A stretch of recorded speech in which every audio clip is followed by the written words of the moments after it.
नया साल आया और सरकार नतमस्तक हो गई।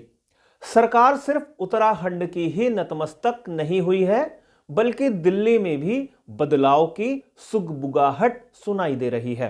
खबर है दिल्ली के मंत्रिमंडल में भी, मतलब केंद्रीय मंत्रिमंडल में भी बदलाव हो सकता है और बीजेपी का जो शीर्ष नेतृत्व है या जो संगठन है उसमें भी बदलाव की खबरें आने लगी हैं।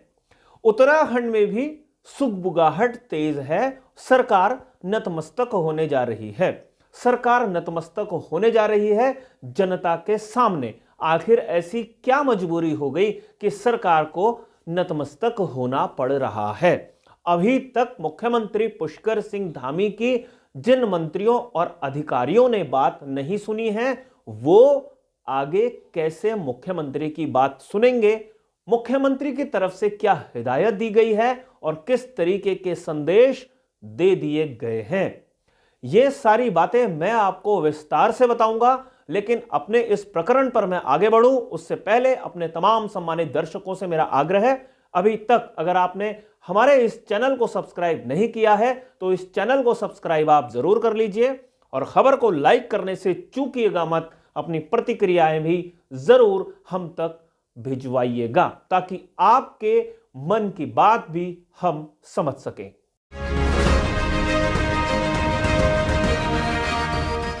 नमस्कार, मैं हूं मनमोहन भट्ट।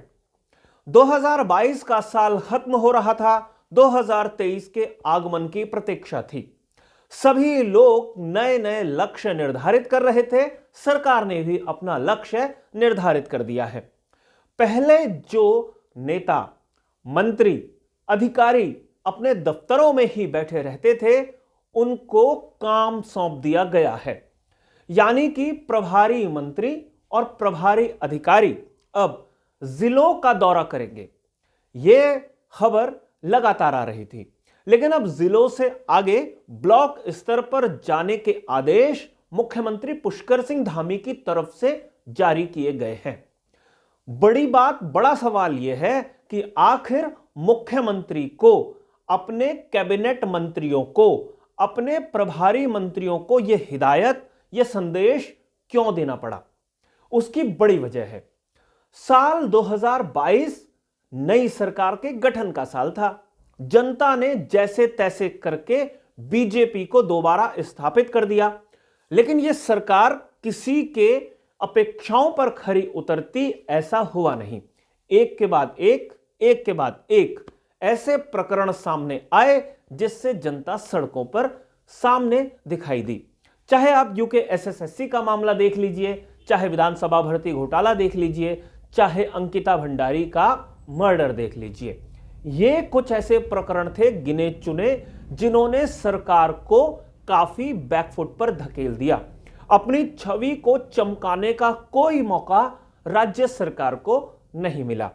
अब चूंकि साल खत्म हो रहा था, नए साल की प्रतीक्षा में सब लोग इंतजार कर रहे थे, ऐसे में सरकार की तरफ से भी फरमान आ गया।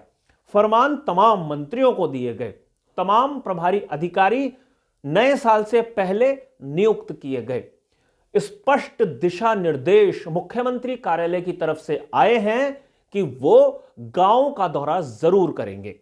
यह हिदायत मुख्यमंत्री पहले भी अपने कैबिनेट सहयोगियों को दे चुके थे, लेकिन वहां से कोई महत्वपूर्ण कदम उठाता हुआ कोई मंत्री दिखाई नहीं दिया और फजीहत लगातार सरकार की हो रही थी।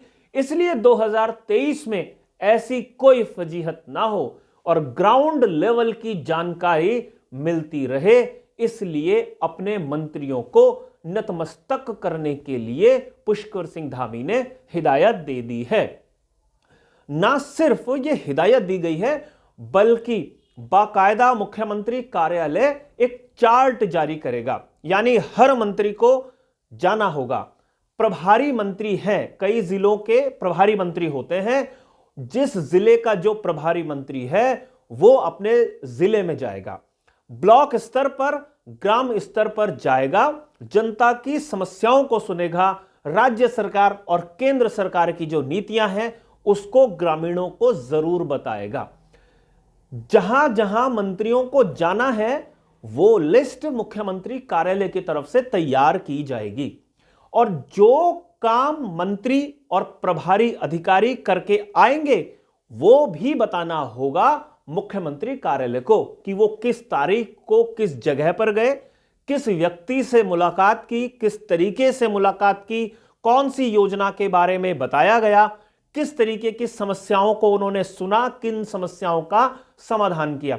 यानी एक ऐसी रिपोर्ट जो आज तक किसी मंत्री ने तैयार नहीं की थी, वो रिपोर्ट अब तैयार करनी पड़ेगी। यह हिदायत मुख्यमंत्री कार्यालय की तरफ से आई है या फिर दिल्ली में बैठे बीजेपी के शीर्ष पदाधिकारियों, शीर्ष नेतृत्व की तरफ से हिदायतें दी जा रही हैं, यह पता करना अभी बाकी है। लेकिन राज्य की कमान मुख्यमंत्री के हाथ में होती है, इसलिए शीर्ष नेतृत्व ने जो हिदायत दी होगी वो मुख्यमंत्री को दी होगी और मुख्यमंत्री ने जो हिदायत दी है वो पहले तो अपने प्रभारी मंत्रियों को दी थी।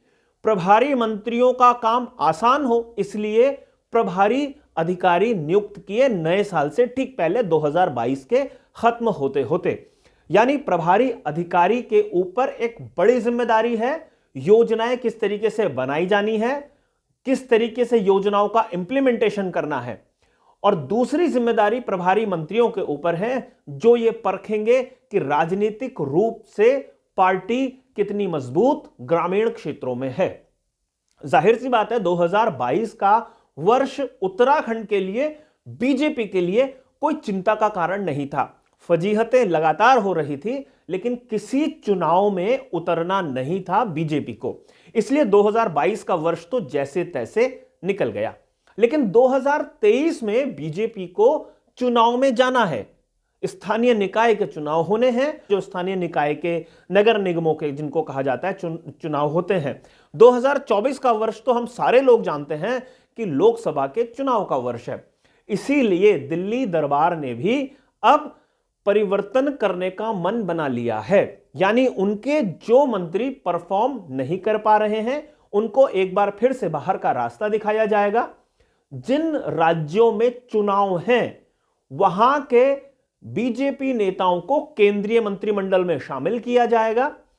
जो शीर्ष नेतृत्व है, सांगठनिक ढांचा भारतीय जनता पार्टी का केंद्रीय स्तर पर है, वहां पर भी बदलाव किए जाएंगे और उन नेताओं की परफॉर्मेंस एक तरीके से चेक होगी और उसी की हिदायत उन दूसरे राज्यों में भेजी गई है जहां चुनाव संपन्न हो चुके हैं और चुनाव की तैयारी की जानी है।